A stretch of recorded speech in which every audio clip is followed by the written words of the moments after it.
Hey guys, welcome back to your channel. So testing of hypothesis का हमने last lecture में meaning देख लिया था एंड बेसिक कंसेप्ट्स में हमने दो तरह के हाइपोथेसिस पढ़े थे कि नल हाइपोथेसिस क्या होता है और अल्टरनेटिव हाइपोथेसिस क्या होता है, अल्टरनेट हाइपोथेसिस क्या होता है। अब हम पढ़ने वाले हैं what is the level of significance. ये बहुत ज्यादा इंपॉर्टेंट चीज है। पहली चीज तो आपको ये समझनी पड़ेगी, जो लेवल ऑफ सिग्निफिकेंस है वो हमेशा परसेंटेज में होता है। परसेंटेज या प्रोबेबिलिटी में हम उसको डिस्क्राइब करते हैं, ऑलवेज सम परसेंटेज। सपोज हमने 5% ले लिया लेवल ऑफ सिग्निफिकेंस। सो जो लेवल ऑफ सिग्निफिकेंस है, पहली चीज तो हमें वो बहुत ही केयर के साथ, थॉट के साथ और रीजनिंग के साथ चूज करना है। मतलब जो लेवल ऑफ सिग्निफिकेंस है वो हमें बहुत ही ध्यान से चूज करना है। तो अभी एग्जाम्पल के साथ समझाती हूँ आपको कि लेवल ऑफ सिग्निफिकेंस होता क्या है। सो सपोज आपने सिग्निफिकेंस लेवल लिया 5%। सो इसका मतलब है कि आप नल हाइपोथेसिस को रिजेक्ट करोगे when the sampling result or observed evidence has less than 0.05 probability of occurring if H0 is true। आप इसको दोबारा से ये वाली लाइन पढ़ो और समझने की कोशिश करो दैट इन दैट केस अगर हमने सिग्निफिकेंस लेवल 5% लिया है, 5% मतलब नीचे 100, राइट। तो जब हम इसको पॉइंट्स में लिखते हैं दैट इज 0.05 प्रोबेबिलिटी की टर्म्स में अगर मैं बात करूं, ये चीज क्लियर हुई। पहले तो इसका मतलब है कि हम नल हाइपोथेसिस को रिजेक्ट कर देंगे। हम नल हाइपोथेसिस को वैसे भी रिजेक्ट करना चाहते हैं, हमारी इच्छा है। सो अगर हमारा रिजल्ट की प्रोबेबिलिटी इस परसेंटेज से कम है, even if H0 is true, तब हम उसको रिजेक्ट करेंगे। अब मैं आपको डायग्राम के साथ समझाऊंगी, आपको ज्यादा अच्छे से क्लियर होगा। That the 5% level of significance means the researcher is willing to take as much 5% of risk of rejecting the null hypothesis when it happens to be true. इसका मतलब ये है, देखो हम चाहते हैं कि हम नल हाइपोथेसिस को रिजेक्ट करें। हमारा मेन मकसद क्या है, हम रिसर्च क्यों कर रहे हैं कि हमें नल हाइपोथेसिस को क्या करना है, रिजेक्ट करना है। सो आप 5% रिस्क ले रहे हो, 5% लेवल ऑफ सिग्निफिकेंस लेके चल रहे हो। तो अगर आपकी सपोज नल हाइपोथेसिस सही पाई जाती है तो आप 0.05 की प्रोबेबिलिटी से रिस्क लेने के लिए तैयार हो, 5% से रिस्क लेने के लिए तैयार हो। ये वाली लाइन एक बार मैं दोबारा रीड करती हूँ। The 5% level of significance means the researcher is willing to take as much 5% of risk, और वो नल हाइपोथेसिस को रिजेक्ट कर देगा when it will happens to be true. कि अगर नल हाइपोथेसिस सही है, अगर नल हाइपोथेसिस सही है तो हम उसको एक्सेप्ट करेंगे। बट 5% हम ऐसा केस ले लेंगे कि नल हाइपोथेसिस सही होगी और हम उसको फिर भी रिजेक्ट कर देंगे, क्योंकि हम उसको रिजेक्ट करना चाहते हैं। अगर वो सही है तो हमें सही ही करना चाहिए, बट हम 5% ऐसे मार्जिन रख लेते हैं कि अगर फिर भी नल हाइपोथेसिस हमें ट्रू ही प्रूव होगी और 5% के अंदर अंदर आता है तो भी हम नल हाइपोथेसिस को रिजेक्ट कर देंगे, क्योंकि नल हाइपोथेसिस को तो हमें रिजेक्ट करना हम चाहते ही है, ये समझो, ठीक है। So level of significance is the maximum value of probability of rejecting null hypothesis when it is true. देखो जब नल हाइपोथेसिस ट्रू होगी तो हमें उसे एक्सेप्ट करना पड़ेगा, बट ये हमें मैक्सिमम वैल्यू बताता है कि अगर नल हाइपोथेसिस सही भी है फिर भी हम उसको रिजेक्ट कर देंगे, हम उतनी प्रोबेबिलिटी लेके चल रहे हैं। सो अगर आप हाइपोथेसिस टेस्टिंग करते हो, आपको एडवांस में ही ये प्रोबेबिलिटी और ये लेवल ऑफ सिग्निफिकेंस डिटरमाइन करना होगा कि अगर आपकी नल हाइपोथेसिस सही पाई जाती है, वैसे तो उसको एक्सेप्ट करना होता है, पर आप इतनी प्रोबेबिलिटी लेके चल रहे हो कि आप उसको फिर भी रिजेक्ट कर दोगे। अब डिसीजन रूल क्या है, डिसीजन, अब हमें डिसीजन लेना है। हम कोई हाइपोथेसिस को टेस्ट क्यों करते हैं, हम ताकि जान सके कि हमें उस हाइपोथेसिस को वेदर एक्सेप्ट करना है या रिजेक्ट करना है। सो डिसीजन रूल का मतलब है कि अगर हम एक्सेप्ट कर रहे हैं नल हाइपोथेसिस, दैट मींस हम अल्टरनेटिव हाइपोथेसिस को रिजेक्ट करेंगे, और अगर हम रिजेक्ट करें नल हाइपोथेसिस मतलब अल्टरनेट हाइपोथेसिस को एक्सेप्ट करेंगे। सो हमें डिसीजन रूल में ये डिसाइड करना है कि हम कितनी आइटम्स ले रहे हैं, कितनी आइटम्स को हमें टेस्ट करना है, और क्या क्राइटेरिया होगा किसी भी हाइपोथेसिस को रिजेक्ट करने का या एक्सेप्ट करने का। इतना क्लियर हुआ कि किस क्राइटेरिया के बेसिस पे हम नल हाइपोथेसिस को और अल्टरनेटिव हाइपोथेसिस को रिजेक्ट या एक्सेप्ट करेंगे। अब आपकी इस वीडियो का सबसे इंपॉर्टेंट टॉपिक आ जाता है, दैट इज टाइप 1 एरर और टाइप 2 एरर। मैं ट्राई करूंगी कि आपको ये बहुत ही इजी लैंग्वेज में समझा पाऊं ताकि आपको समझ आ जाए। जो एरर है ना वो बेसिकली दो तरह का है, एक है टाइप 1 एरर, एक है टाइप 2 एरर। जो टाइप 1 एरर है दैट इज महापाप। आपको कभी भी अपने रिसर्च में टाइप 1 एरर नहीं करना है। अगर टाइप 2 एरर पाप है तो जो टाइप 1 एरर है दैट इज महापाप, आपको ये कभी नहीं करना है। देखो अब मैं ये टेबल बना रही हूं, आपको ये समझने की कोशिश करनी है। एक्सेप्ट, रिजेक्ट, नल हाइपोथेसिस, और नल हाइपोथेसिस की ही मैं बात कर रही हूँ। नल हाइपोथेसिस सही है, नल हाइपोथेसिस गलत है। अब नल हाइपोथेसिस सही है, तो आप नल हाइपोथेसिस को ऑब्वियसली एक्सेप्ट करोगे ना, नल हाइपोथेसिस सही है तो नल हाइपोथेसिस एक्सेप्ट करोगे।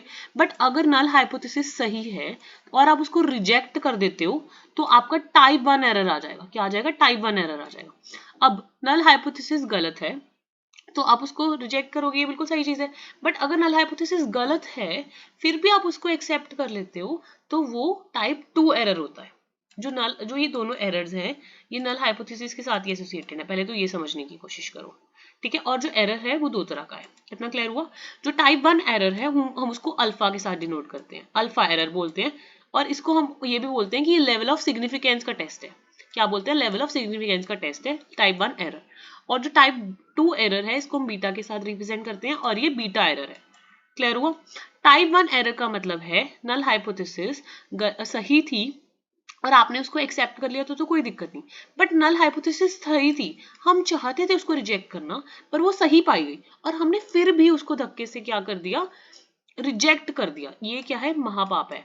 अगर नल हाइपोथेसिस सही है और लेवल ऑफ सिग्निफिकेंस से ऊपर जाती है और आप उसको फिर भी रिजेक्ट कर देते हो तो दैट इज रॉन्ग, ठीक है। दूसरी चीज, अब नल हाइपोथेसिस फॉल्स थी, नल हाइपोथेसिस गलत थी, तो कायदे से तो आपको नल हाइपोथेसिस को रिजेक्ट ही करना चाहिए था, बट आप गलती से उसको एक्सेप्ट कर लेते हो। This is also a type 2 error. But ये फिर भी चलो कुछ परसेंट तक हम मान लेते हैं कि चलो पाप है, but this type 1 error is महापाप। आपको ये कभी भी नहीं करना है कि अगर आपका टाइप नल हाइपोथेसिस सही होती है आप उसको फिर भी रिजेक्ट कर देते हो, ये आपको कभी भी नहीं करना है। सो इसको हम बोलते हैं level of significance of test. अब जो टाइप 1 एरर है ये आपको पहले ही डिटरमाइन करना पड़ता है क्योंकि the probability of type 1 error is usually determined in advance. क्योंकि जो हम टाइप 1 एरर की प्रोबेबिलिटी है इसको हम यूजुअली एडवांस में ही सोच के चलते हैं और इसको ही मैंने आपको बताया जो लेवल ऑफ सिग्निफिकेंस है उसी के साथ आप डिटरमाइन करते हो। एक बार आप जो वीडियो दोबारा देखोगे आपको कुछ जो डाउट्स हैं वो भी क्लियर हो जाएंगे। So you can watch the video twice. So the probability of type 1 error is usually determined in advance. क्योंकि जो टाइप 1 एरर है वो अगर हमारा सिग्निफिकेंस लेवल के अंदर अंदर आ रहा है तो कोई दिक्कत नहीं है, अगर सिग्निफिकेंस लेवल से ज्यादा आ रहा है तो वो गलत चीज है, ठीक है। तो टाइप 1 एरर हम एडवांस में डिटरमाइन करके चलते हैं। तो फॉर एग्जांपल आपने जो टाइप 1 एरर है वो 5% डिटरमाइन किया था। सो 5% चांसेस हैं कि अगर आपकी नल हाइपोथेसिस सही होती है आप उसको फिर भी रिजेक्ट कर सकते हो, क्योंकि हम टाइप 1 एरर जो है उसको कंट्रोल कर सकते हैं by just fixing it in advance and at a lower level. So for example अगर हम 1% फिक्स कर देते हैं, सो ये डिपेंड करता है हम 1% फिक्स कर रहे हैं 5% फिक्स कर रहे हैं। सो हम टाइप 1 एरर को कंट्रोल कर सकते हैं by just fixing it in a lower level.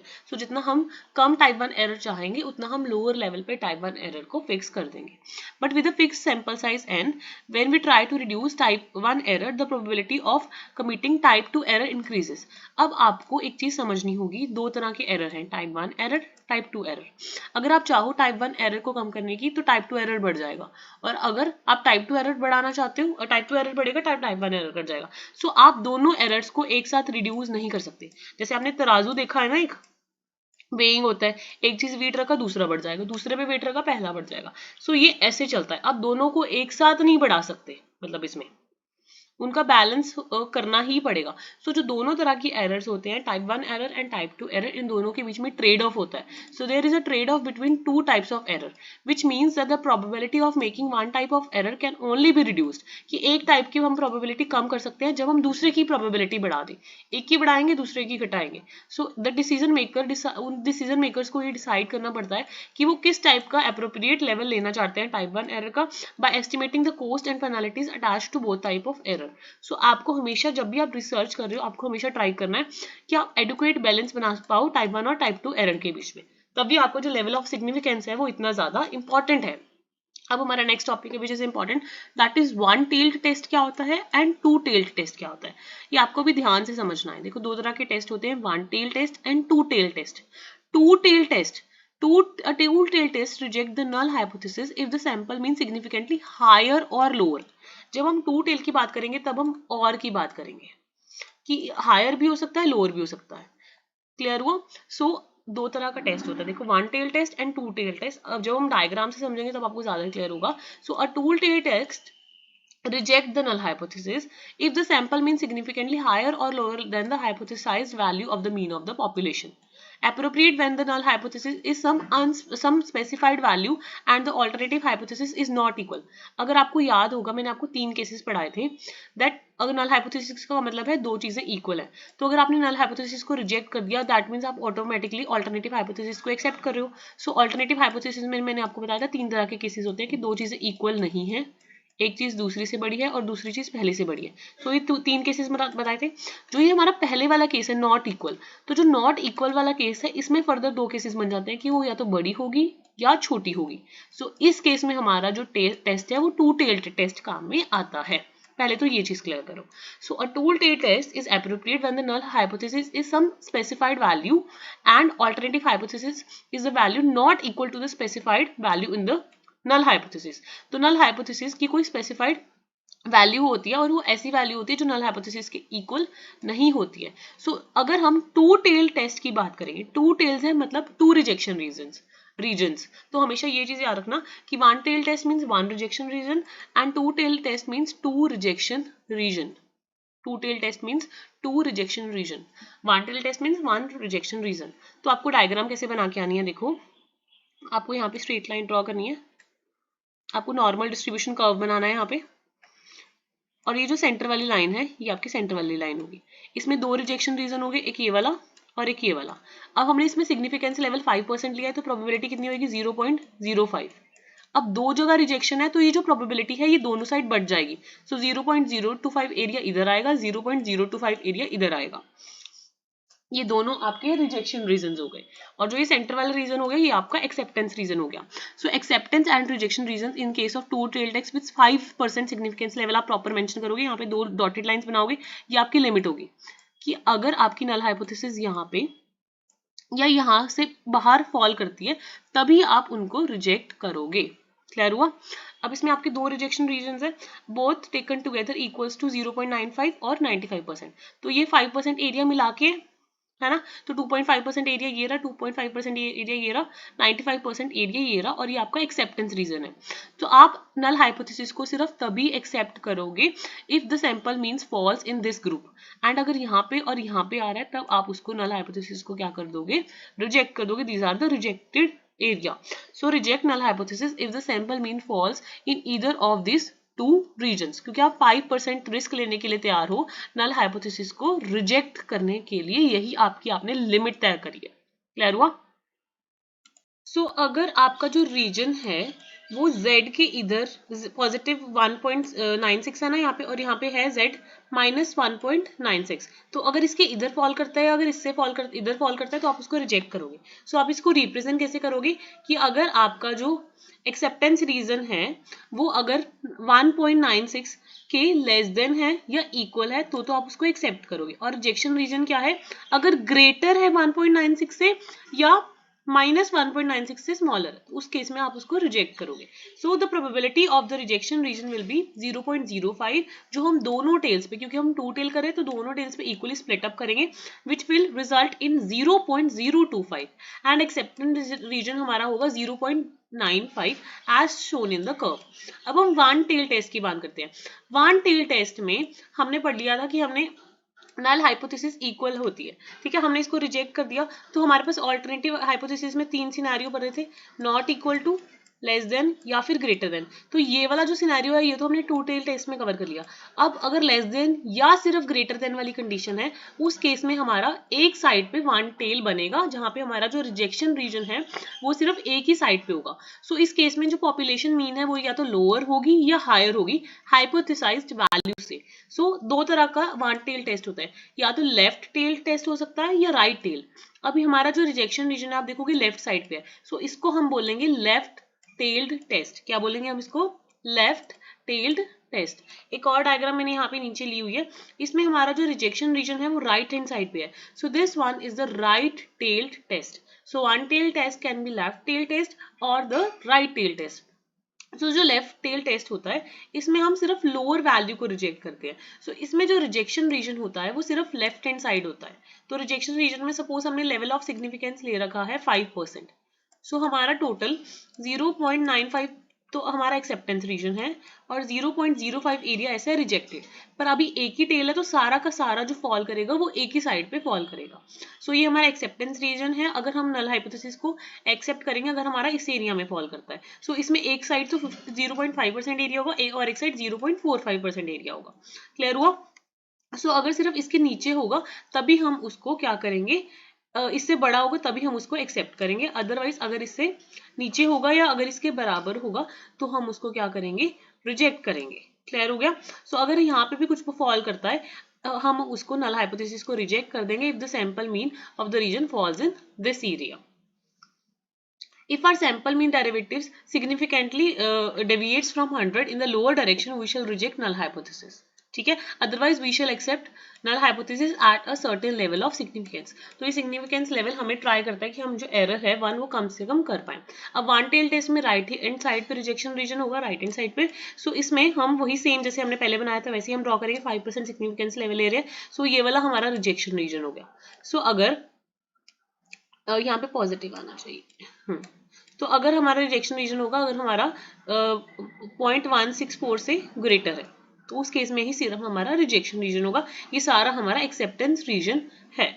Clear हुआ? It should always be remembered accepting null hypothesis on the basis of sample information does not constitute the proof that null hypothesis is true. कि अगर हम sample के basis पे बोल देते हैं कि हम नल हाइपोथेसिस को एक्सेप्ट कर रहे हैं, ये हर बार जरूरी नहीं होता। We only mean that there is no statistical evidence to reject it. So अगर हम सैंपल के बेसिस पे नल हाइपोथेसिस को एक्सेप्ट कर लेते हैं तो हम बेसिकली ये नहीं बोल रहे कि नल हाइपोथेसिस ट्रू है, हम बस ये बोलना चाह रहे हैं कि हमारे पास कोई ऐसा स्टैटिस्टिकल एविडेंस नहीं है नल हाइपोथेसिस को रिजेक्ट करने का, तो इसलिए नल हाइपोथेसिस ट्रू है। क्लियर हुआ? आई होप सबको वन टेल टेस्ट क्लियर हुआ होगा, टू टेल टेस्ट क्लियर हुआ, एरर्स के टाइप्स क्लियर हुए होंगे, डिसीजन रूल क्लियर हुआ होगा। बाकी मिलते हैं नेक्स्ट वीडियो में। Till then don't forget to like share and subscribe the channel. Next video में हम फ्लो डायग्राम्स एंड ऑल जितने भी हैं हमारे हाइपोथेसिस टेस्टिंग के साथ रिलेटेड वो सारे टॉपिक्स कवर करने वाले हैं। If you like the channel don't forget to like share and subscribe it. And नीचे टेलीग्राम चैनल का लिंक है डिस्क्रिप्शन बॉक्स में, you can join that channel.